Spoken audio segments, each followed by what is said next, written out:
Good afternoon, ladies and gentlemen, and welcome back to the Premiership Podcast. We are your hosts, Jacob, and Elijah.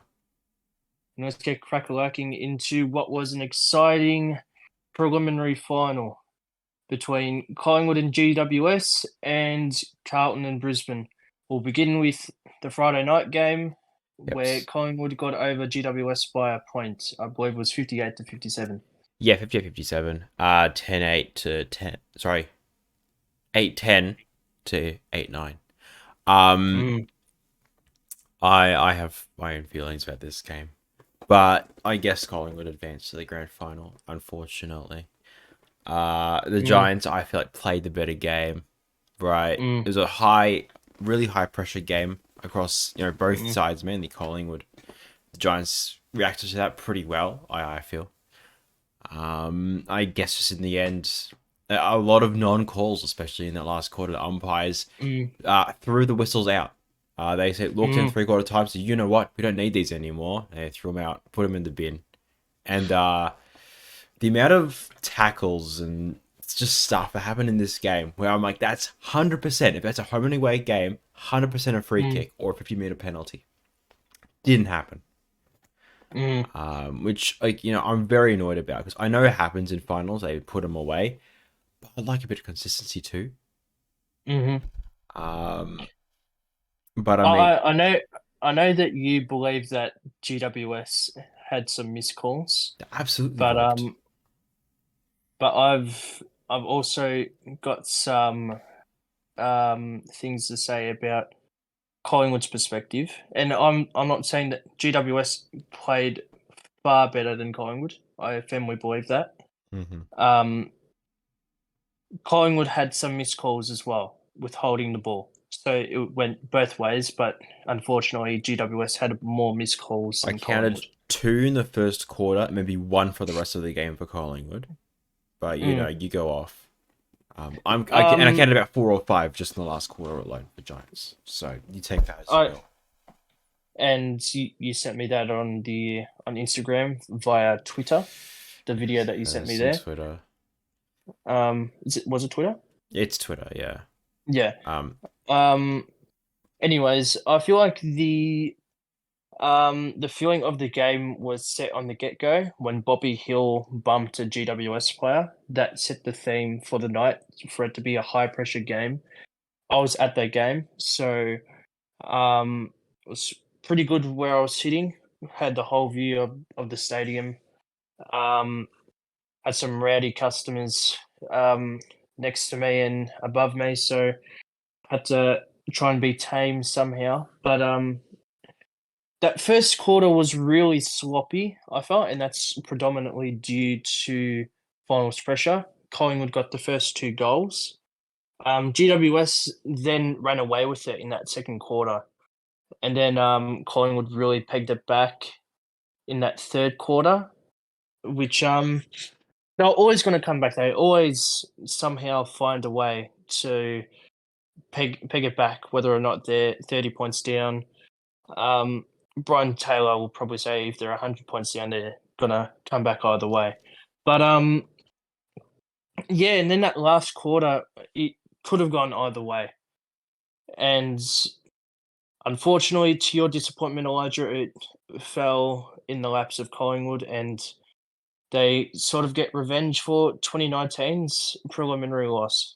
So, if Collingwood didn't shut down Jake Riccardi and Jesse Hogan in this game, it would have been a completely different story. Hogan, yes, moved up the ground, had some fantastic contested marks, kicked that one or 2 goals, and Jake Riccardi only with 1. If that didn't occur and Jake Riccardi and Hogan got on a roll, then Collingwood's night was over. The injury of Dan McStay in the last quarter really dampens the mood of Collingwood's forwards going into next week, which we'll get into later. It's against Brisbane. Spoiler alert. With the likes of Harris Andrews, Jack Payne, Gardner, it's going to be very difficult for Collingwood going into the forward line next week in the grand final, or this week now, talking. But yeah, I felt like Collingwood shut them down really well. Toby Green had some impressive moments, but Mhm. didn't have the impact that he usually does, I feel. He did have impact, I won't deny that, but I feel like he could have had a bit more impact. Um, whereas GW West's defensive half was gold class. Lockie Ash, Jack Buckley, Iden, who else is down there? Sam Well, Taylor, you know, Perryman oh as no, well. Burgos, You know, Perryman. So ultimately, I feel like Jordan De Goey was the only player in that midfield that really assisted in Collingwood's burst going forward. Tom Mitchell, Pendlebury was quite smart when he had the ball, but didn't have the influence that John De Goey did in the midfield. Without John De Goey that night, they were going nowhere. interesting. Um, as a 3-week-old GWS bandwagon supporter, I firmly believe this game was robbed. I think it's been scripted from the get-go. Collingwood back to the grand final. You know, and the Giants, they missed out on this one because of a lot of non-calls. I don't think they played. They could have played much better in this game across the board. You know, especially with Collingwood's pressure and a lot of the things they did around the ball. There was. I could not see a way the Giants could have beaten them as the stats stood. Although you could argue things go here or there, but it was an interesting game. A lot of players played there really well, like you said. The back, Lockie Ash, Buckley, Taylor, Perryman, Whitfield, Iden, Himmelberg, all those guys. Fantastic game. I cannot credit them more than enough. Just shutting down those Collingwood forwards as much as possible. Besides McStay, who had a lot of impact until he went down. Injured, he ended up with 2 goals. We'll talk about the ramifications of that later on. But I mean, Jacob might not enjoy it, but I thought Toby Green's impact on this game was immaculate. I was very impressed. The Giants were a bit of a pickle. He was always there, put himself on the line, especially early on. Helped them get up. Got the first goal, if I recall right, too. It all kind of went out from there. And yet, even Tom Green, Jake Kelly, a lot of good players in this team. And I mean, really, it was a good game. I will also say that GWS missed some easy set shots in the beginning. Callum L. Brown missed a couple easy ones, and Brent Daniels missed 2 easy ones as well. Well, I think considering the easy ones in a high pressure game, in like the highest pressure game the entire season from any team, I think it's a little harsh to say, there is easy shots or things like that. Like you can't call them sloppy either because it's not really up to their fault. Like take a couple seconds, take a deep breath, but they're professionals. They know what they're doing. They're in this position because they're playing well anyway. It's prelims. Yeah. And I'll discuss the finals effect when we go on to Carlton and Brisbane. But say for example, if it was a home and away season, it was a easy shot missed. But yes, I do agree that because it's high stakes, nerves, shaky bits here and there, those easy shots thus become that slightly more difficult due to the fact that it is high pressure and it would be best to kick a goal and you don't want to let your team down. I would even say that. Nothing to do with the sex of the game. It was all to do with Collingwood. Nothing to do with the sex of the game. It could be round 1. It wouldn't matter. You bring that kind of pressure to any team, they're going to make mistakes. It was forcing those mistakes, which is good on Collingwood's behalf, which I can definitely credit them for. But I think it's nothing to do with the sex of the game. I also want to say, I said Giants were going to dominate clearances. That didn't happen. Yeah, The Tom Green played all right though. Yeah, he got He plenty of played the all right. ball. Yeah, and he loved his transition Mm. work. Was fantastic. Just clearances, 44-26 in Collingwood's favour. Wrong call from me there, but Tom Green didn't. We'll go into the Brownlow later. But Tom Green didn't poll as much as I thought he would on Brownlow night. I feel no, because no one pays attention to the Giants. No one pays attention to the interstate teams. That's it. Victoria bias, unless your name is Lockie Neal. Spoiler alert. I guess we'll move on to Brisbane and Carlton. You've got nothing else Um, to say. yeah, I guess so. I guess like, to sum it up, the Giants PIES game. It was close to the very end. Mm, I still remember sitting there on the couch, and then 16 seconds left, kicks out on the wing, and then intercept mark. It's like, nah, it's over. mm. But no, it was a good game, and I And guess Giants robbed. Like, in the words of Elijah, what'd you say on that message when on Friday night? Australia lost tonight. Australia lost because Collingwood won. Like, Hmm. you cannot say that if you're holding a Collingwood player. Don't forget, remember who, what, holding the Giants player by the back of his jumper, holding him back Hmm. when his arms out like this, not even near the ball. Not called. Not called for holding man. Nothing. And it was just Mm, ridiculous. Like, honestly, a bit of consistency would be nice, guys. Like, Collingwood clearly knew the memo because they knew they could get away with these things. Giants didn't. mhm, Giants didn't. They played it too safe. In that mm. respect. So a bit of clarification, a bit of consistency would be nice, thank you. And if you're going to do it again, put the money away and pay, adjudicate a fair game, please. Thank you. Okay. Brisbane make it into a grand final, defeating Carlton 79-63. Yeah, they did. Yeah.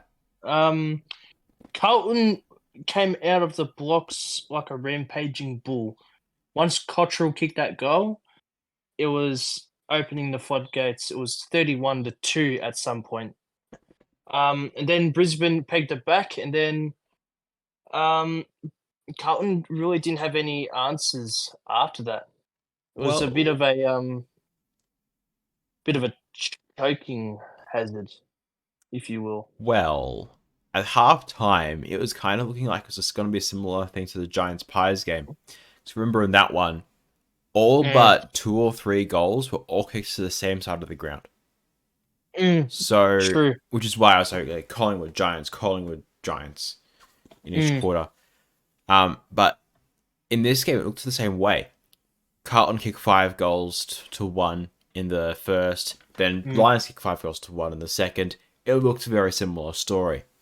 mm. I remember I was with family, and they're all like, "Oh, Carlton's off to a good start. I reckon it's over." I'm like, no, it's the first quarter, and we saw this yesterday too. It's definitely not over. And I remember I sent you a message as well saying yes, what's happening here. Yeah. everyone forgets it's only the first quarter. Who cares if they're down 30 points? Mm, Especially in finals. Like, unless it's like, I don't know, Collingwood versus North Melbourne. That's a bad example. Uh, Carlton versus West Coast. Marvel Stadium. Like, it's yeah. It's not over till it's over. That's what I'm trying to say. mm, Especially prelims. Grand finals we know can get a little more than a little one sided. mm, Usually, unless it's 2018, it's usually decided by half time. But mm. you know, What I will say is that Cam Rayner was impactful in this game. He was very impactful. mhm. Up as a half forward player, and the noise when Charlie Cameron kicks a goal, and when old Country Road comes on, it's bone chilling. And I will also say the welcome to Country was immaculately done with the chant of Aussie, Aussie, Aussie, oi, oi, oi. It was a breath of fresh air and was very inclusive of everyone. So That's probably the best welcome to country that I've ever seen on live television. And I wish I was there live. I should have stayed up in the Gold Coast for another week just to watch that. But yeah, Charlie Cameron, when he kicks a goal, everyone gets up and about, and usually Brisbane have the momentum. Collingwood will have to man him up quite well because last time Charlie Cameron played against the Pies, he usually has a field day. So, well, he had a field day last time. He usually has a field day with Collingwood. Danaher does Danaher things.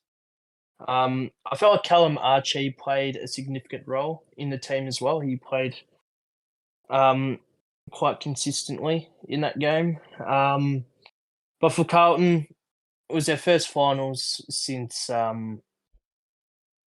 2013, and to make it to a prelim, it's a huge success for the club, especially where they were at the halfway mark of the home and away season. I guess you could probably say that they ran out of legs I in just the feel end, like or not even do you that. I think? just feel like the Lions was better suited to the situation. Carlton they're almost there. After Jacob Wiedering sort of went down last week with that head knock, it was very, very difficult to see how Jacob Wiedering would go the week after. I feel like Jacob Wiedering should have gone for some concussion protocol against the Dees when he had that little head knock because he wasn't right last week after that head knock. But the induction of Boyd in that game, John Boyd, I think it is, he laid like 3 tackles in that first quarter, and Carlton set the tone quickly, but Brisbane responded quite well, and it was a very deserving win in a fantastic preliminary final. I'm just glad it wasn't a blowout. well, I mean, kind of was, but 16 points, 16 points. ended up being 16 points. But Mm, pretty much after the first quarter, Carlton they took a lot of risks and they just mm, didn't pay off. yeah. Although their brand of football in the first quarter was really good. Let's hope the Harry Mackay kicked a goal. he did. It was across his body, which I was very infuriated by when he started lining up for it. But it went through, so I can't complain And too he kicked much. 2 goals. He kicked 2 goals. He Yeah. kicked a drop punt and a snap. Hallelujah. That's good for him. He's got Mm, what? Only 50% of his goal kicking now in this one game is drop punts, which is fine by me. mm-hmm, He's 1 for 2, but we'll take it. But no, I mean the Giants the Lions played exceptionally. mm, mm, I keep confusing the two because they're both like the best teams right now. mm, But like Kitty Coleman, fantastic. great game. I'm sure we'll talk about him later, but Mm-hmm. he definitely probably I dare say best player on the ground this game. Fantastic How was stuff. that lace out kick 70 metres? Made a drop punt to Joe Danaher. That was insane. Insane. Even Danaher, he had a great game too. Mm, It'd be great to see him next week. You know, McCarthy, Dunkley, they were great games. mm, McInerney, etc. I guess all I have to say for Carlton is, made it this far. You've given this much hope to your fans already. mm-hmm, Carlton fans, stick by him. I know they were what, 16th, 15th at some point in the season. 15th, mm-hmm. round 15. And they came bouncing right back to 5th into a prelim. You cannot ask for more from this side. They've played their hearts out. And look forward to next season. Because they're going to get more experience from this. Going to come back next Mm-hmm. year better than ever, hopefully. And so I think it's all up from here for Carlton, honestly. So The sky's the limit yeah, and like they've for shown this Carlton. season, one bad start or bad middle of the season, it won't define the end of the season or even postseason, Mm, as we've just seen. So keep your hopes up. correct. It'll be all right. Mm. I do have Carlton finishing top 4 next year, I have not done and my. I haven't looked at next year's Preds yet. The season's not over. So, true. But going from what they produced this year, I feel as though they are quite deserving and are expected to make it to top 4 with the finish that they had to the season. they definitely have potential to, but I Mm, mean, you could also say that about the Bulldogs, and they've, true. oh well, you know what we've said about the Bulldogs if you've been around here. Just check out Yes. episode what 2-3 weeks ago. If you've been around these parks, you know what we think of the Bulldogs. Um, but yeah, if you've got nothing else to say about the Brisbane Carlton game, Not we'll move entirely. on. I think Mm, better team came out on top. mm, Disappointing ending, I guess, for Carlton fans, but look, mm. plenty to look forward to for both.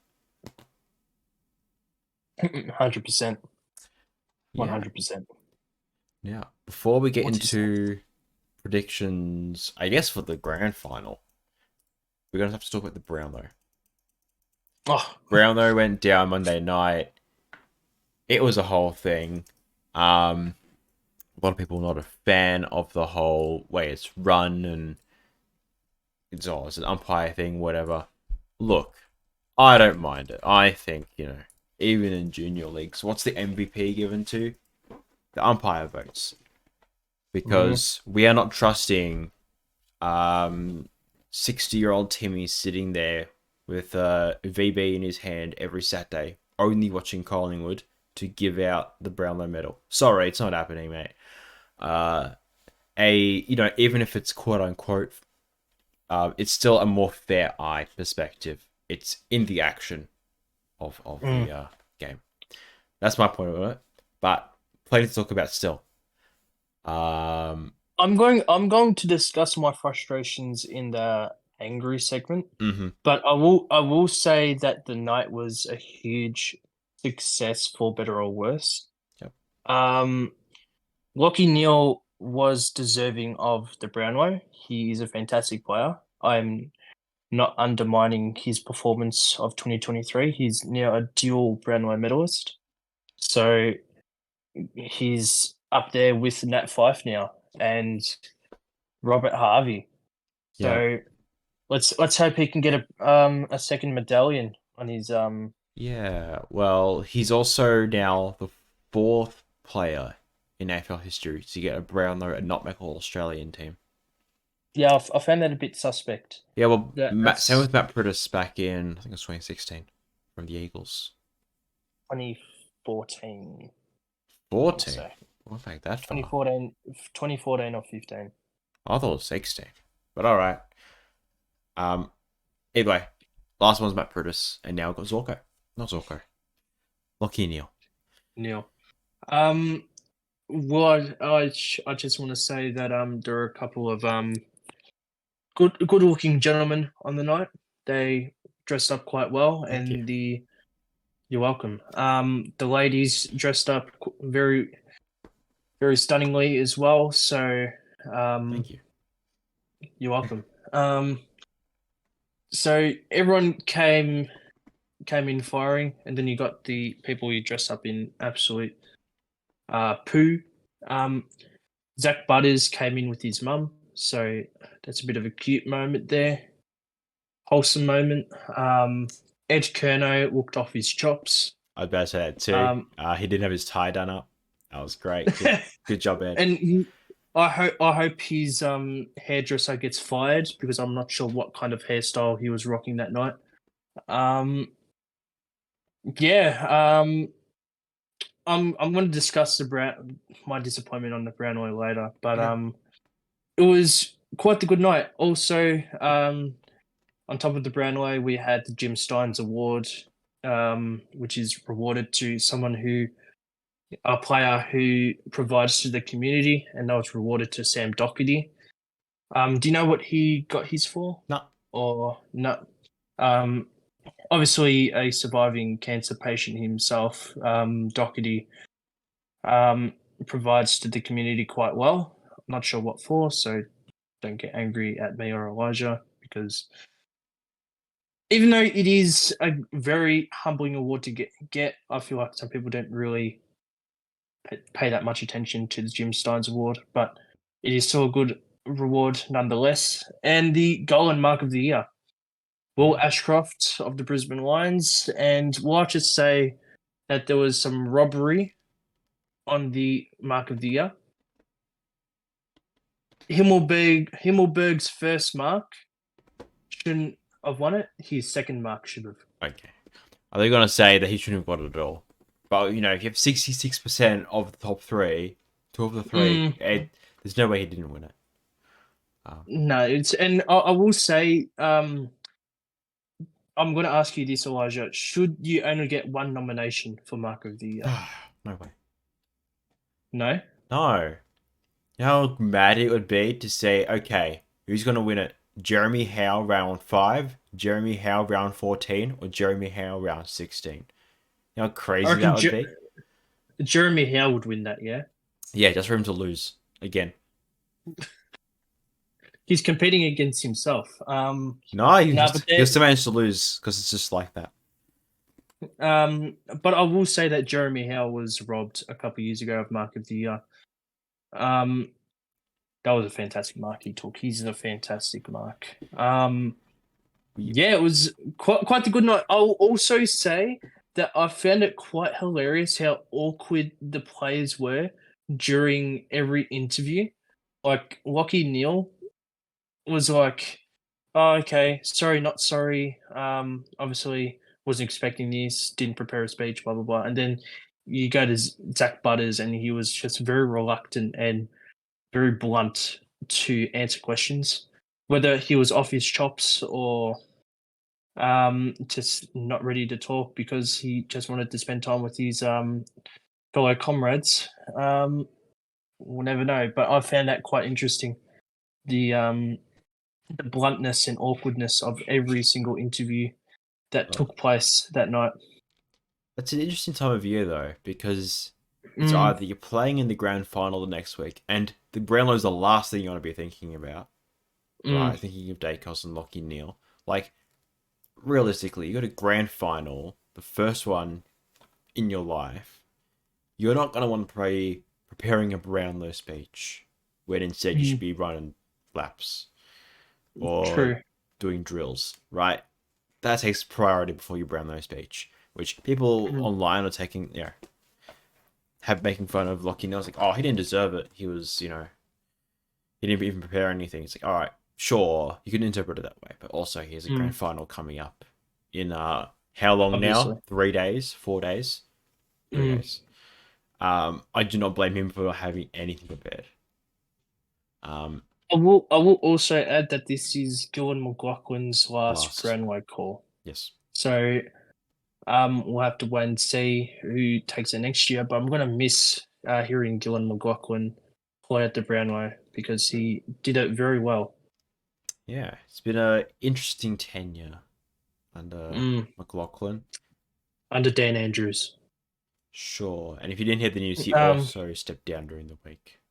Dan Andrews. For everyone outside Victoria, our Premier has been stood down. By himself, allegedly. Allegedly. Yeah, but it was quite a successful night. Again, I'll be going into it a bit later, but yes. It was good. I also want to shout out Bontempelli and Errol Goulden. I think those two. Look, we'll come to you later, Jacob, but I think they polled really well. And, a few interesting votes here and there. I think both of them were in the race to win it all. But look, third time in a row, Bontempelli's come up runner-up. Couldn't get an award for that, surely. He's going to be the best player to not get a Brownlow. He's going to be the best player to not win anything. Besides, obviously, 2016. But he didn't even win the Norman Smith then. So, he only got the participation medal. So yeah. Well, we'll see how he lost it to Jason Johannesson. Yep. I forgot. Which, to be fair, on the day, Johannesson played really well, but Bond still didn't win it. Yeah. But Well, that was Brownlow night, everyone. yeah. And also on the side, Adam Kingsley got Coach of the Year. Very well deserved. Should be in a grand Very, final very this well. week, but not to be. I'm going to keep holding this grudge until the end of time. Let's move on to the grand final predictions. Oof. So, I've got, as much as I want Collingwood to win, I've got Brisbane winning this. I have Collingwood winning. I don't want them to, but I have them winning, which is very different things. I want Collingwood to win, but I think Brisbane will win. Do you So want me to swap? no, Okay. I want Collingwood to win, solely because, not just because my other half is a Collingwood supporter, but just to see Mason Cox win a premiership would be quite the laugh. And of course, like you got Nick Dacos, you got champions. But the reason I want Collingwood to win is because of the positivity and the criticism that they get from other clubs is quite absurd. I feel like they are a very good side. I think because of the stereotype that they get, yes, they've got like John DeGoey, who's had a horrible past, and you got the stereotype under your belt as well. I feel like they're misunderstood. Nick Dacos is a lovely person. He's down to earth. Pretty much the whole team is, but because of the stereotype, they're pinned against the wall. It's pretty much Australia against Collingwood on Saturday. But I feel like Brisbane will win because they've got superiority everywhere, especially in their defensive half, which Collingwood do not have this week. Their main point of avenue to get a goal is Brady Myercheck or Jamie Elliott. Bobby Hill could get a couple. Whoever they decide to put in as a second forward, key forward, because Ash Johnson and McStay are out. Yeah, like I don't know who will come in. Their forward line is in a bit of strife, but we'll have to wait and see. They may bring out something. But in the midfield, it's going to be quite the contest, and in the forward / defensive half, Brisbane's forward and Collingwood's defensive half, it'll be quite the contest as well. Darcy Moore will most likely line up on Joe Danaher. Two big names, father-sons in a grand final. Maynard will probably go on Zach Bailey. As much as I want him on Dane Zorko just to start a punch on, Zach Bailey will probably be the one, or Cam Rayner. Mm-hmm. But everywhere you look, you've got star forwards for Brisbane, and I'm not sure they can withstand Brisbane's forwards pressure. And it's sort of like 20 years later on, 2003 to 2023. I want Collingwood to win so badly, but I just got this feeling Brisbane will win because they've just got the better defense, whereas Collingwood are an undermanned forward line. That's fair enough. I can see that the Pies are a bit injured, a bit out of it. I doubt Gunston will be back in. Mm-hmm. And the Pies have also lost Taylor Adams. Remember right? Yep. Very unlikely to be playing this week. He's already been stubbed out. So I think the only concern I would have on the Lions' behalf is that they have won 14 of their last 15 at the MCG.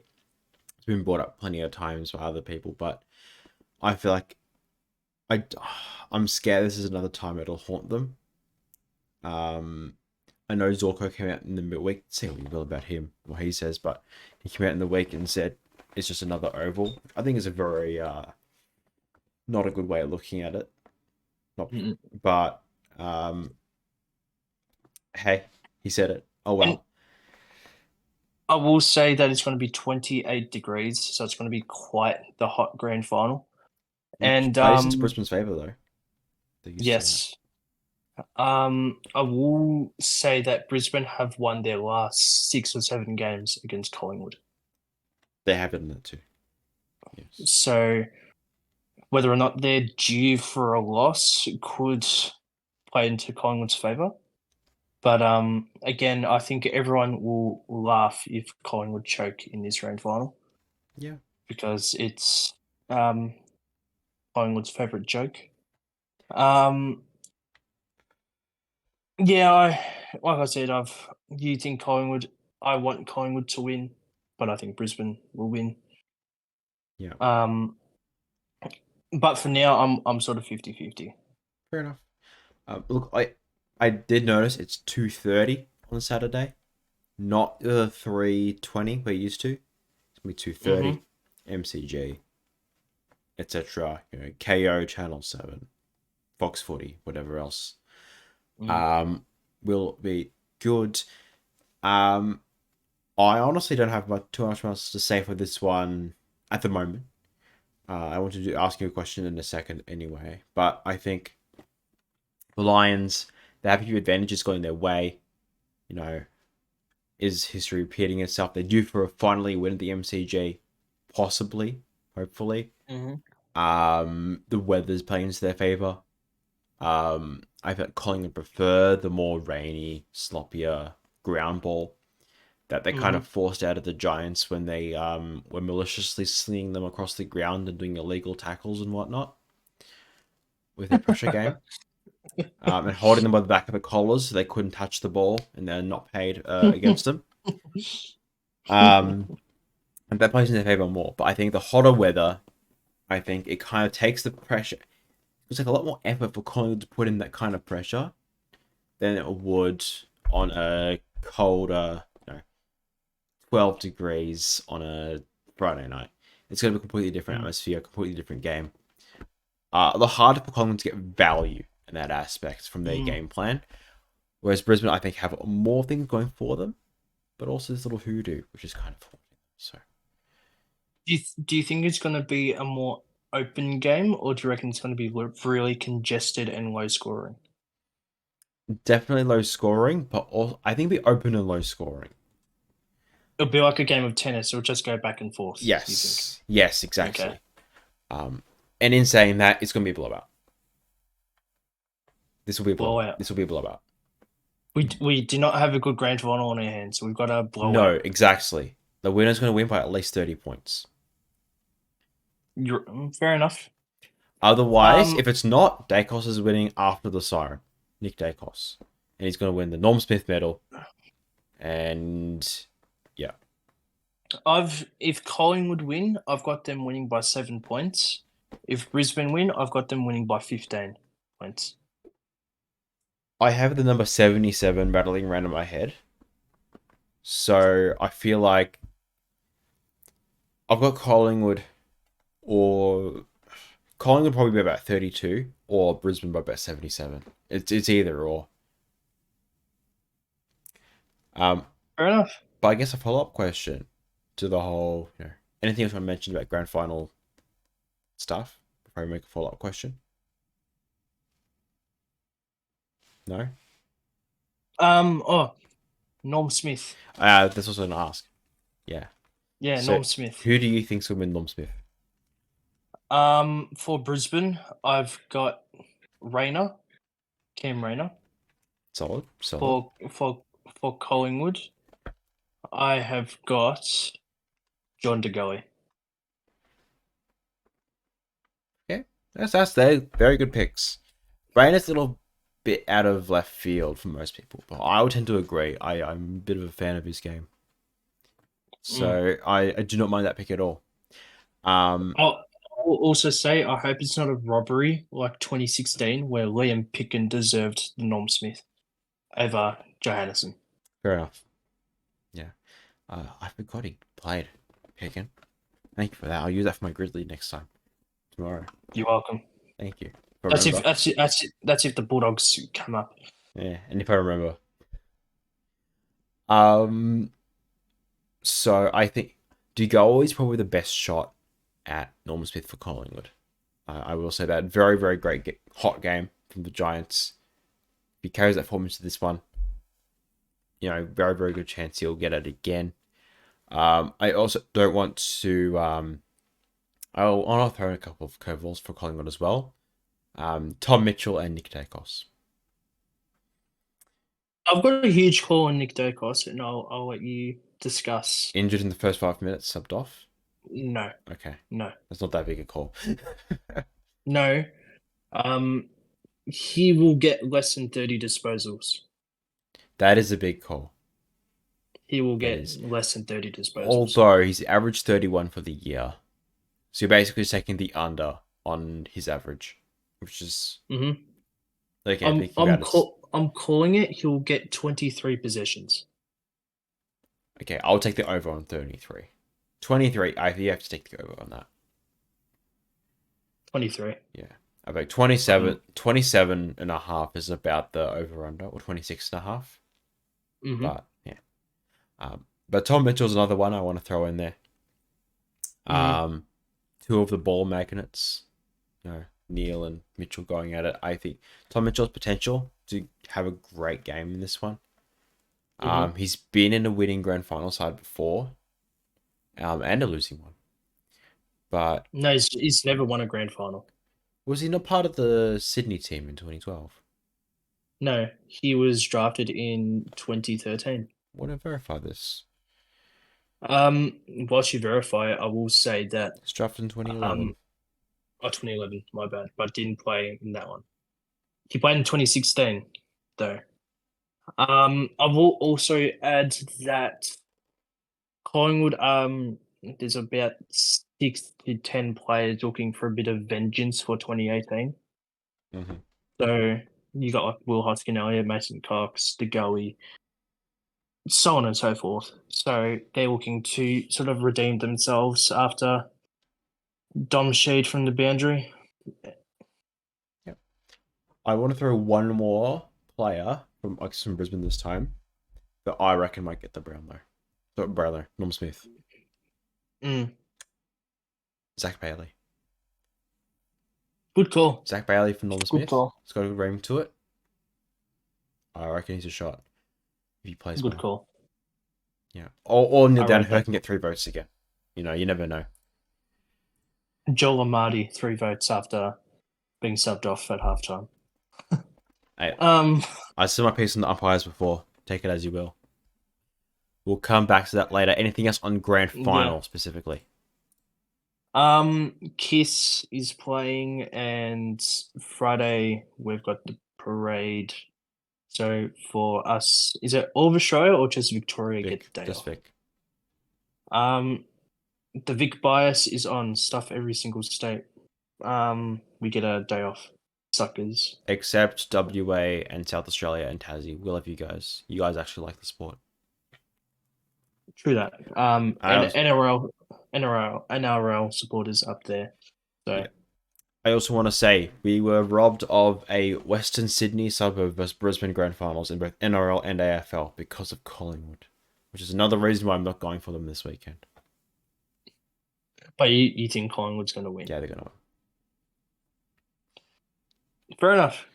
No, it's going to be a good day. I think it's I think I've got some pretty good enjoyment packages coming into it, like Kiss. Kiss is coming into it. I think Kiss is a pretty good band. Do not say enjoyment packages ever again. Enjoyment packages. Really? Okay. But care packages. Yeah, I think it's better than what we've had in the past couple of years. So look, it's better than meatloaf. It's a low bar, but we'll take it. Hopefully next time they can bring in like Taylor Swift, the Kid Leroy, and the Weekend. Sure. Just for a laugh. Sure. And Port Adelaide grand final, Guy Sebastian does the national anthem. Great. Oh, I've got the lady in the qualifying final for Brisbane and whoever that was, Port Adelaide. That lady who's saying the national anthem stuffed up, and it was quite funny. But that's in the past now. But let's hope the Australian anthem is actually like sung properly instead of like having different variations of it. I looked up the person who's singing it. The first name is Kate. I didn't remember the rest of her name, but she seems very good. And I hope that she does it right. She seems good. She seems fit for the job. So hopefully we get a good one this time. She's been hitting the gym, and she's getting her pre-season in for her grand final singing. So Sure. her vocal cords have the muscles of Sylvester Stallone. So let's hope her vocal cords are up to the challenge of 17,000 Collingwood supporters. 17th. Oh yeah. Get stuff, Colin. That's another fun. I want to mention the funny moments. I'm not even angry at that. That's funny. I got a couple of things for there. You can mention that in the funny moment. I guess we're on to reviewing teams. Yes. So we are now Yes.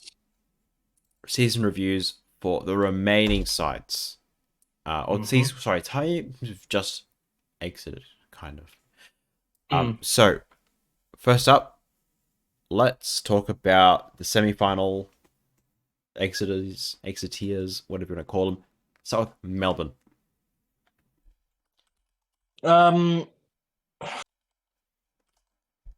It's another straight sets for them.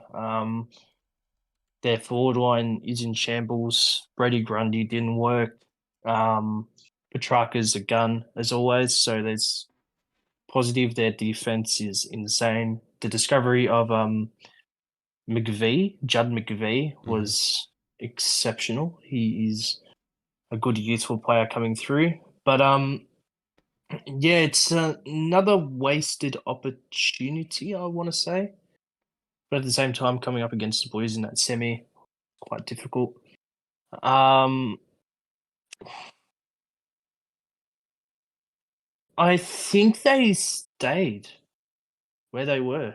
Like they borderline fail because their forward line is in shambles. Joel Smith is an up and comer for a 27-year-old.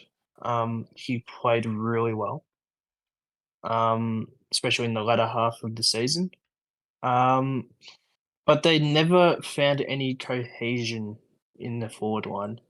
So that's the only real critique that I have for Melbourne. Like it's been in shambles since the grand final of 2021. They need to do better. Jacob Van Ryan, he's still learning his position. Keziah Pickett needs to stop getting suspended like his old man, Byron Pickett. Yeah.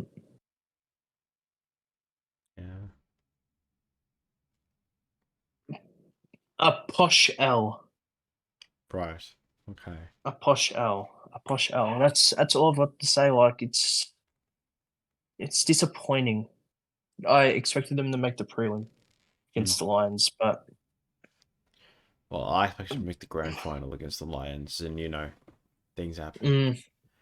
But I think for me, got nothing else to add. It's a massive fail for me. Make 21 grand final, and then it's just you haven't won a single final since.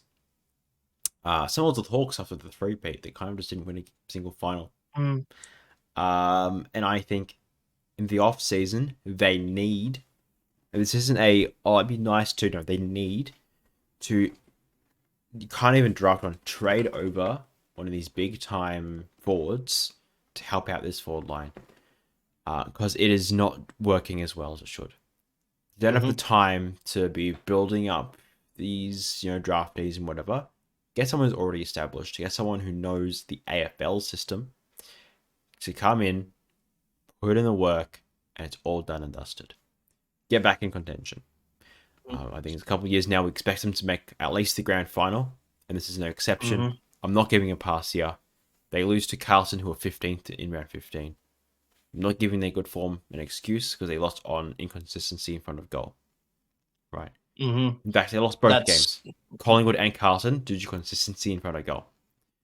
So I'm putting a big red circle around that if I'm the list manager over at Melbourne. I'm knocking that out as soon as I can. So big trade targets you can go for. Geelong might be a bit old to target, but Grundy's going to go to Sydney, right? He's got years in his contract. He's not a free agent. So what can you get from Sydney, right? Is there a third team you can bring into that as well? Trying to get as much as you can to help out this forward line.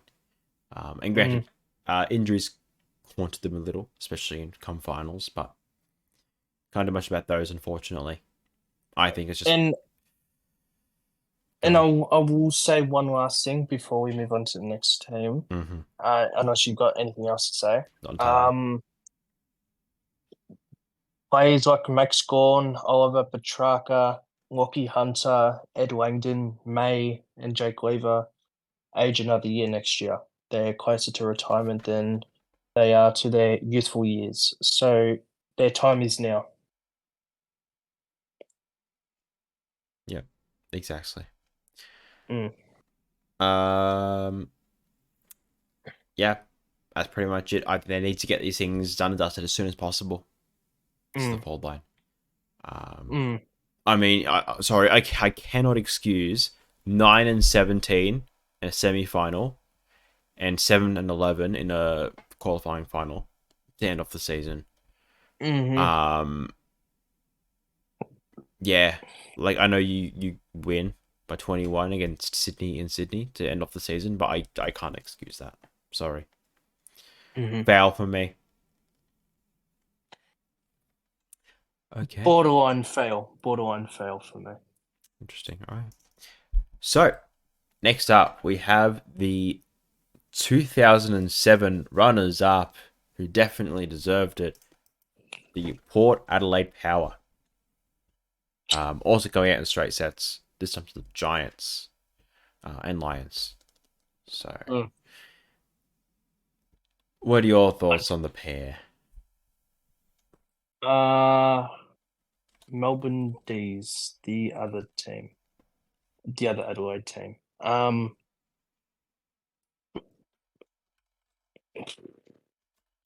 Their youthful midfield is great. They've really built a core midfield. They've got good kicking defenders, but they don't have defenders who can defend. And the best kind of fence is defense, playing in footy. And offense gets you goals, but when you can stop goals, huge wink wink, gets a big bloke like Asava Radaglia or Zerk Thatcher, wink wink, who will hold their own in a one-on-one contest. And instead of kicking the ball like Kane Farrell, who's a fantastic player, Dan Houston, who's a fantastic player, they get lost. Whereas you look at Collingwood's defense, Darcy Moore leads by example. And I know how you feel about him, Elijah. His intercept marking is fantastic. Then you've got two sort of running defenders, Ollie Markov and Nick Dacos, who kick the ball. Then you got Jeremy Howe and Nathan Murphy, and whoever else you got in defence. John Noble, Scott Pendlebury's been in defence. And then you've got the likes of Brisbane, who have Kitty Coleman, who's a kicking defender. You got Andrews, you got Payne, you got Gardner, you got Starcevic, you got whoever else in that defence who plays a fantastic role. They've all got something different to them, whereas Port Adelaide don't really have anything different than, oh, look how good I can kick the ball. I'm a long kick. I can penetrate the ball into the defence, into the middle of the ground. Yes, that's good and all, but can you hold your own against Tom Hawkins, whose left arm is bigger than Ryan Burton's leg? No. Their forward line, Mitch Georgiades was a huge loss. I feel like Mitch Georgiades could have given them an avenue to explore. Ollie Ward was a huge discovery. I rated his end of season progression. Todd Marshall, accurate as always, and Charlie Dixon is Charlie Dixon. He gets older. He's got a 1-year contract. Willie Rioli played quite well. He's got the body of Dean Rioli, so he's quite chunky, but just maneuvers his way around the ground like a stallion. I think they pass. I think Intriguing. compared to what everyone else thought they would be, I think they pass. Intriguing. I have two different takes on this. I have the perspective that we have. I have a perspective that the club has. Now, if you are the Port Adelaide Football Club, this is definitely a fail because you do not make prelims. To make prelims, it's a pass. For me, it's probably a stay. You're kind of in the realm you want to be at. You've got the good pieces. You're back to being there. Last year they weren't. Almost used to be a theme. Whichever team I picked to win the grand final, they don't rock up to finals. Interesting. I'll leave them in the back pocket for whoever want to sabotage next year. Last year was Port, this year was Richmond. We'll see what happens next year. But I think in terms of their depth, I don't mind it as much. They're still developing a lot of good pieces. You know, some players get older, leaving, Boak and whatever. But there also some younger pieces. Horn Francis played really well this year. I was a fan of how he played. First year of the club. 13 disposals. Don't worry about it. We'll come back to it. In other games, he played all right. So there's that. Dan Houston, great game. Butters nearly won the Brownlow. Great season. Rosie, he's a bit silent compared to what we used to, but he's still done an alright one. The middle of the ground especially is pretty solid. You build around them, hope they don't get injured, run back at it next year. I think as a pass for Port Adelaide next season, I need to see, because they have the pieces, top 2 finish, you're making prelims, then the grand final. Ideally, grand final next season. That is a pass for me. A stay would be prelim. Prelim is a stay. Make a grand final. It's a pass. Just because we know how hard it is for interstate clubs to win at the MCG. I agree. I also, to add that sentiment, similar to Fremantle, you're always going to have a lot of people or players wanting to come back home to play for your club, right? It's always going to have the healthy influx of players wanting to come. But there also comes a point where you have to settle down, take the players you've got, and just go for home. Right? You can't just hop in and out. Like, oh, I want that ruck this year. Yoink, you can go. Right? Oh, Jago O'Meara. Oh, you want to come here? All right, sure. You can't be doing that. Like what Fremantle did, they kind of plummeted. And I think that was a detriment because of their list managing over there. You can't afford to do that. There's a lot of good players, sure. Let's have a radical year, whatever. Let's come in, sure. But you need to be wary that the mold and the gel of the group does not change. I think the one thing they need to have a huge red circle around is ruck. They need a ruck. And whether Dante Vicentini steps up to the table or Lysette remains, which he's been quite not at 2018 self, grand final self. We'll have to wait and see because I did rate Vicentini's appearances when he did come onto the field, but yet again he's a young ruckman, and his brother is in the draft this year as well. May I add, Vigo Constantini. So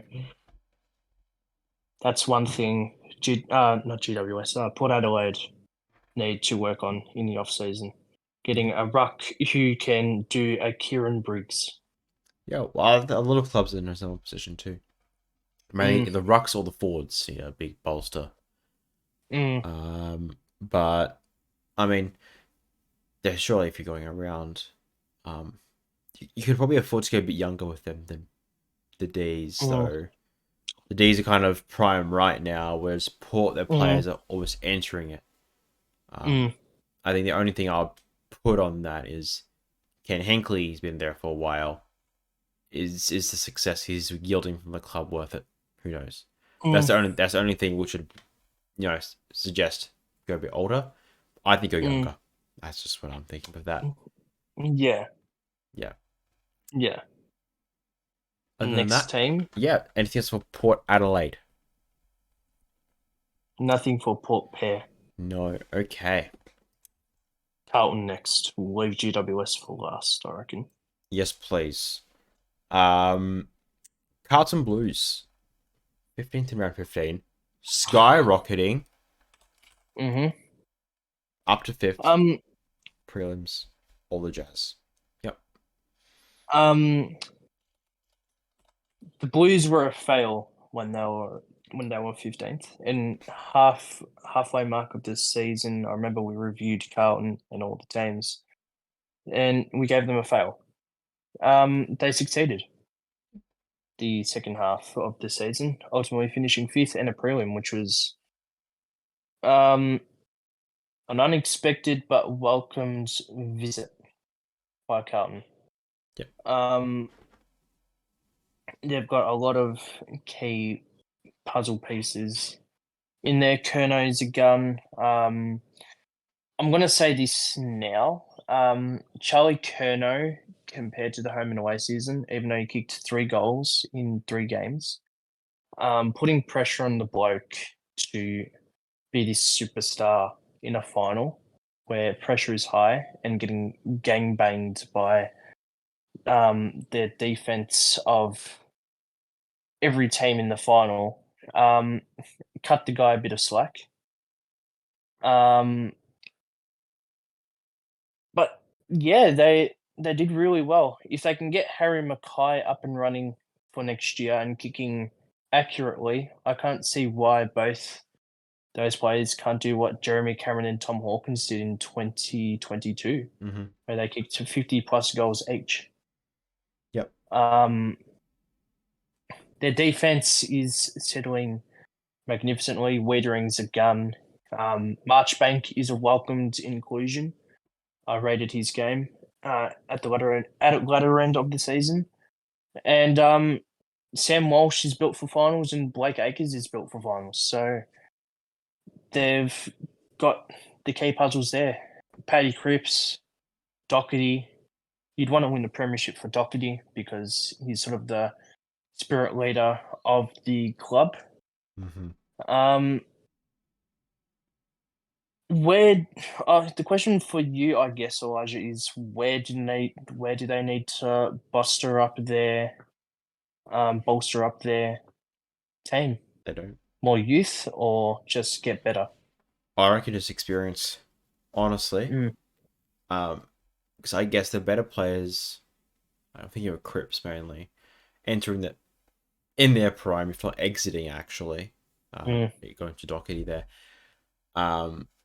They've got a good mix. I feel like they're in a prime position, in good form going into next season to really have a great crack at it. So ideally, for Carlton, it's definitely a pass, by the way. A pass, yeah, 100% pass. Yeah. They need. I feel like they need to be making back to prelims. Honestly, I've got them top 4 next year, like I said. I think they're definitely able to make top 4. I'm just worried about their consistency on field at the start of the season. If they can start well, then they can carry that through. But similar to Port Adelaide, good start and end to the season, fine. I'm happy for that. You'd rather that than bad start, great middle, bad end. and they got into finals in bad form. Good start, good end. Knock it out of the way. I think that's an ideal situation. Because they're young. I can't ask them to be consistent every week. Like Brisbane, right? So, next year, I reckon pieces are there. Let's get it done. I agree. Short and simple, pass and pass. Basically. But on to the big sound, the Orange team. The biggest success story of the season. GWS. Yeah. What can I say? Adam Kingsley won Coach of the Year for a reason. They started from the bottom, and now we're here. Puns intended. And you're supposed to laugh at that, Elijah. I'm quite sad at that. Yeah, it was a really good season. At the beginning, they started off, but then the GWS players were like, hold on, we're building towards something here, and they proved it to us, making a prelim unexpectedly from, I think, 7th or 8th. Yeah. 7th. Everyone knew their role to a T, and that's what I raved GWS upon. Everyone knew their role, and because of that, they end up winning consistently. So big pass. The only thing I think they need is another big forward, and if the trade period has anything to say about it, Harry Himmelberg's brother will be coming to GWS, Elliot Himmelberg. So a welcomed inclusion. Yeah. If that does come into fruition. Midfield great. Tom Green's a revelation, a future Brownlow medalist. If the Victoria bias doesn't continue. If he stays out of trouble. Because he was suspended as well. He's only 22 as well, so still very young. Then you got Kelly and Caniglio, who are in their prime, latter end of their prime. And then you got Kellen Ward, who's been there since the start. Probably got one more season in him. Yeah. And the main reason I say another key forward is because Lloyd has retired with 101, 102 games under his belt. Yeah, like I can't stress enough that GWS played really well this season. The only failure they have is that they delisted the milkman. Yeah. Sad. But look, this is definitely a pass. We expected them like bottom 3, and they managed to make prelims. You know, I mean, end of the season. Second best team, grand finalist. Can't ask more from the Giants this season. I mean, they basically made it the entire way to the last dance. Can't ask for more. So easily a pass. Should have been playing next week. Should have been talking about the black and white team, but they'll have to wait. And yeah, great stuff from the Giants. I'm very intrigued to see how they'll go about next year, because everyone was expecting grand reset, new coach, bottom up, and they've just skipped all that. And they said, you know what, screw it, we're back, and they're certainly back. And it came with a big sound. It did. In saying that, I'm skeptical whether they'll make finals again next year, just because I feel like end of the season, great form, or middle season actually, whether it was more of a fluke, and they just got good form right time, which is what you want, obviously. Any team would love that kind of form heading into finals. No, but hey. The other thing I will say is that their number 1 draft pick, Aaron Cadman, where do you see him next year? Has he been delisted? No, he's only played 5 games. I think it's this still season. they're still developing. I think. Mm, Obviously great potential. mm, Yeah, I was wondering why you'd bring it up. But yeah, no, he's definitely got a lot of potential. I'm just building him mm, up because mm, obviously, you know, he's uh he was the number one pick. Giants expecting to rebuild around him. mm, Depending on where they rank next season, I don't know if that's still possible. But he's great in mm, the back pocket. As in like their back pocket of their metaphorical pocket, not the mm. position of the field. You get my point. Yeah. Um, but yeah, they'll still keep developing him in the home and away season. Hopefully, Mm, next season they'll be back. 100%. Let's hope they make a bigger noise next year. Hopefully, Premiership maybe. No, too soon. Possibly. Never All know. right, let's get into that wraps up our teams. Player of the week. Kitty Coleman, for me, he was player of the game. Brought Brisbane back into the game with his fantastic kicking and on-field display. Not the best, not known for tackling, not known for um, being a gritty player, but he kicks well, he defends well, he's a role player, and isn't afraid to take risks and took multiple risks, resulting in a Brisbane victory. And that is why he's my player of the round. Cool. I have someone a little bit of left field. Mm. Now we talk about how good the Giants defense was. This isn't a Collingwood player, Giants player. So how good the Giants defense was. And, you can expect the big household names. Himmelberg, Whitfield, Sam Taylor. I'm going for Jack Buckley this week. Mm-hmm. Right on Jamie Elliott, kept him down to 1 goal. But 6 intercept possessions of his 16. Right, and even with the pressure of Collingwood, 88% efficiency, fantastic. I think his role back down there really really aided the Giants, and like I've been basically memeing at this point. If it wasn't for a couple of calls, the Giants would be here in the grand final. Mm. And I think a lot of it's just the work of this guy, and his Mm. comrades down back. It's fantastic. Stellar stuff. Controlling the ball. Shutting down Jamie Elliott as well. Mm. Great stuff. I couldn't be more stoked for him. 100%. Another not very well known player as well. Mm-hmm. So Exactly. He's only got 46 games played. Sorry, 43 games played. He's 25. So it's good to see that some players who don't really get recognition are getting recognized by people like us instead of the media who rave on about the Dacos. commonplace players.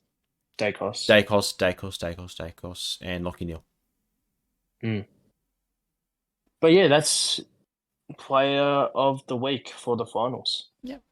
So Coleman from the Giants and Buckley from.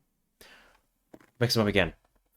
Haven't I? Common for the Lions and Buckley for the Giants. There you go.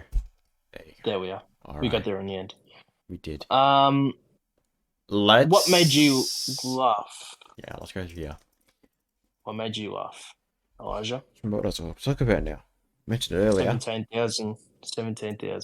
Oh, yeah. So, now, Collingwood, one of the biggest supporter bases of the league.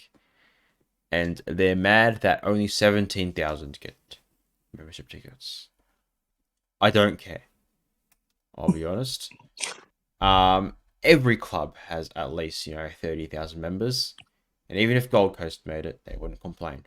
I didn't hear a single complaint from any Richmond supporters when they made those 3 grand finals, that 4-year stretch. Didn't hear. I guess one of them was COVID, but didn't hear a word. Right. West Coast making fun. Didn't hear a word of it. Right. Maybe some Hawks Ruckers, because we're like that. But Gold Coast supporters didn't complain in the VFL Grand Final. well, the point weren't there. They didn't exist. No one goes to Gold Coast, but no one is complaining. All right, except for this loud, nosy bunch of Collingwood supporters who think the world revolves around them. And honestly, it's the only reason why anyone hates the Collingwood Football Club, if I can be honest. Great people on the field, you know. Nick Dacos, charming young chap. You know, great jawline. He's looking good. Darcy Moore, you know, very educated young fella. Very well spoken. Love him. Not Maynard. Everyone else in the Collingwood team. Dugowie. Some exceptions, you know, DeGoey, Maynard, allegedly Crisp. I doubt it. I'm gonna leave him to the side. Everyone else, great. Basketball background or not, on field, they're great, right? Where we see this backlash from the fans at the tickets, I honestly couldn't care less. First and best jest. It's not my fault you go for the most popular team. Tough luck. I will say, you still got outdone in membership by the Eagles, I think, and they finished last. So, when the Eagles are relevant again, then we'll see if I'm right on this call. I think it's just Collingwood fans being Collingwood fans here. That's I think it's funny. Up that Joffa. Yeah. Funny moments. Brownlow, Ed Kerno, off his absolute chops, and his hairdresser needs to be fired. Dan Houston, putting his whole mouth onto the glass to drink a glass of wine. Very unnecessary. Very necessary. I want to do it again. Very necessary. He was a bit of a clown. There were a couple clowns, but I was very disappointed to see that Luke Parker, during that Brownlow, wanted a kiss from his missus, and the missus did not reciprocate the kiss, and Luke Parker just shrugged the shoulders. So I thought that was quite funny. Any footy related ones from the finals? Oh yeah, Brendan Favola going to the Collingwood training during the week and saying it's a 03 repeat. It was quite funny. Brendan Favola in enemy territory. And yeah, there's a couple others like Jeremy Cameron, the most country fellow you'll ever see, posting Instagram stories saying he's going to win the Brownlow, but then remembering he's a forward, so he's not winning a Brownlow. Yeah, that was really good. But yeah, it wasn't as funny as last year's grand final where everyone was putting on shades. Charlie Curno's mate every time he was on screen sculling the drink. But it was quite a funny Brownlow. Not as good as last year's. Still a couple of Libba moments. Where it was a Libba. I think funny what happened. Or the Bulldogs. But yeah. There's another thing I was gonna say, but I forget what it was. It wasn't with Brownlow. Yeah. But now I'm going to get a bit frustrated because on the Brownlow, Stevie Wonder would be a better umpire than these degenerates who umpire our game and handing out votes, delinquents even. The shenanigans that took place during these Brownlow votes was absolute rubbish. Joel Marty getting 3 votes for only playing a half of football. Jason Horne-Francis getting 13 touches. 7 of them clangers. There's a couple others. Zach Merritt, 39 disposals, 733 meters gained, 0 votes. Nick Dacos, 38 disposals, round 4, 3 goals, no votes. Dom Sheed, even Nick and Josh Dacos in playing that 2018 Grand Final, and Dom Sheed still haunts them with 3 votes to a 67-point loss. Yes, he played a very good game, Although but that one, very base for the umpires. I want to give him to that one. Very base. Good on you, umpires. Dom Sheed once very again. based. Dom Very Sheed. based. From the boundary, literally from nowhere, 3 votes. Yeah. And Francis somehow getting 3 votes, and the table's reaction to him getting 3 votes was quite hilarious. Jack Sinclair with like 36 disposals, 633 meters gains, 0 votes. I sent you a whole YouTube video. I'm not sure if you watched no, it, but I I watched haven't. it. I'm not watching all that. Errol Golden, 42 disposals, 2 goals, gets 1 vote. That was ridiculous. Charlie Cameron and Lockie Neal in that last game. Lockie Neal only had 20 disposals, and Charlie Cameron had 26 and 7 goals. Jeremy Cameron kicking 7 goals or whatever it was, and 26 disposals and getting like 1 vote. I wish we did the podcast on Monday night after the Brownlow medal, because I was a lot more angry than what I am now. I've sort of mellowed out and accepted the fact that Lockie Neal has won it. He's very deserving of it, but how these footballers get votes from delinquent Ray Charles umpires who give votes to Mason Cox for 3 votes, and like Okay. it was ridiculous. It was honestly ridiculous. It wasn't consistent, and as much as it needs to change, you can't give it to those who are armchair experts. You gotta allow the umpires to do it. But the inconsistencies were there. Christian Petrarca as well. Like, there was a lot that just didn't sit right with the voting, and yeah, I wish we recorded on Monday night straight after the Brownlow, because I was a lot more angry, and I was seeing red. But other than that, Lockie Neal thoroughly deserved the Brownlow, but there is uproar for change for the Brownlow because it was quite inconsistent. Well, there's also controversy last year with Cripps winning it. That was because of a suspension, Yes. which he probably should have. I lean towards he should have. Carlton's lawyers win again, though. But I think I didn't even consider Lockie Neal for All-Australian, I'll be honest. And even his finals campaign, I don't think warranted that either. So I personally, my front runners would have been Bontempelli, Tom Green from the Giants, and Errol Golden. That's just me, though. I also trust the umpires. You know, they're on the field in the chaos, in the havoc. They've got the best eyes on the ball most of the time. I would trust them to vote accordingly. So if it turns out that across the entire season, Lockie Neal polled the most votes, sure, I can concede that. Give him a break. Fair enough.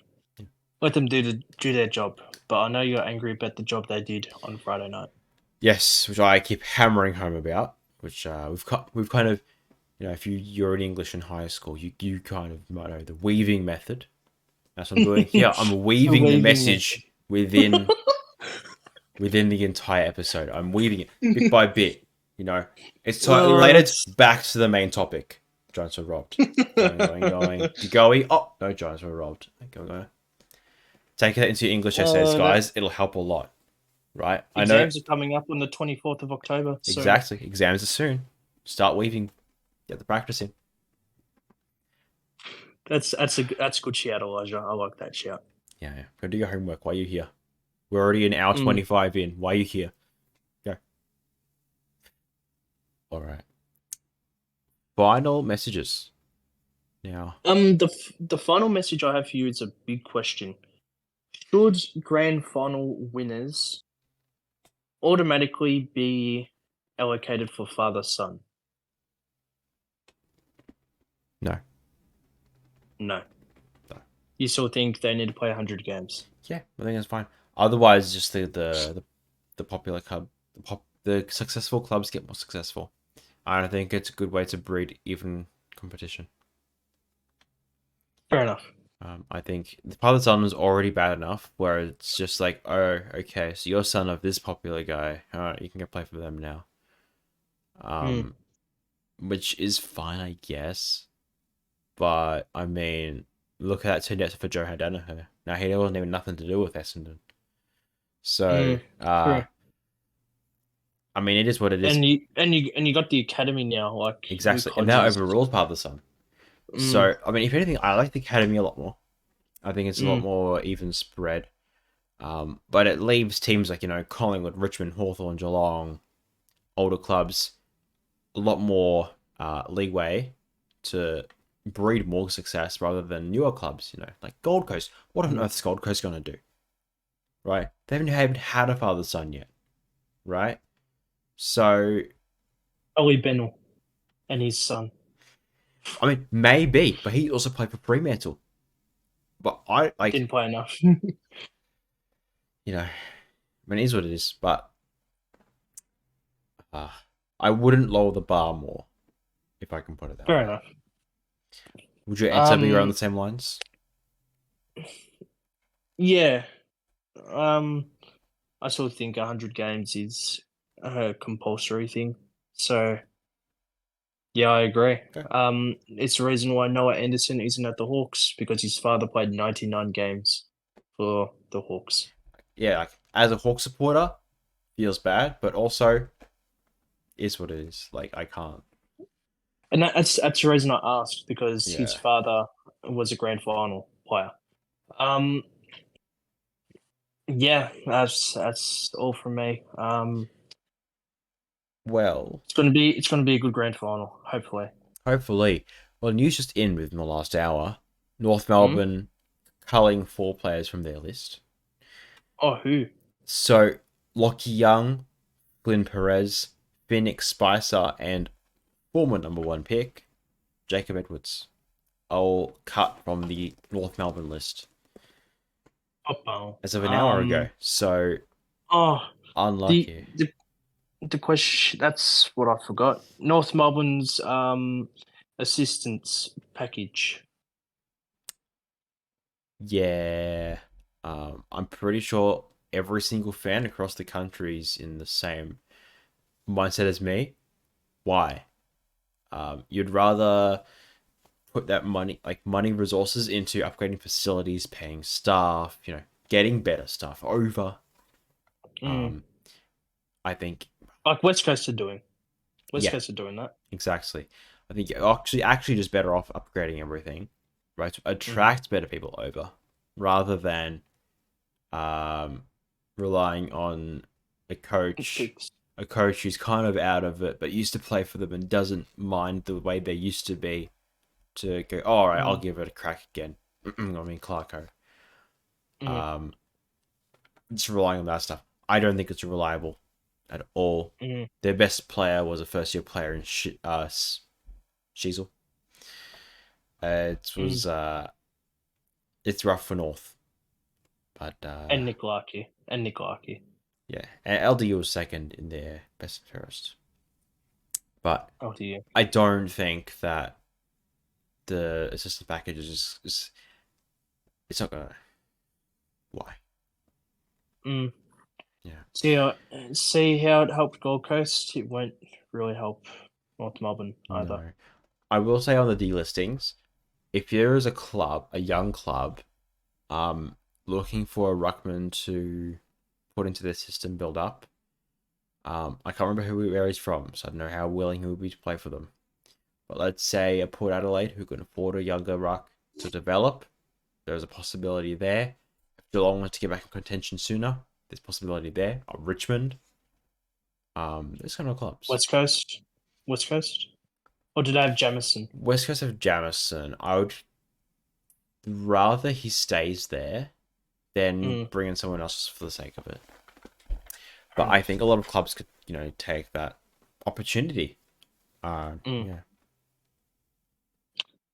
And you're disappointed on Jacob Edwards? To a degree. But if he's been out of form, that's just how it is. Or injured even more so. Yeah. That comes to an end of another episode. We'll post another episode for the grand final next week. Follow our YouTube, Twitter, hit the notification bell. And that is Jakob and Elijah from the Premiership Podcast out. Thanks for watching.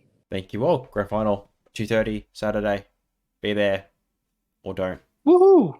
We will. Be there or be square. Watch it on the telly. Yeah, eyes be square on the telly. Thank you all. See you next week. Bye. Ciao, ciao.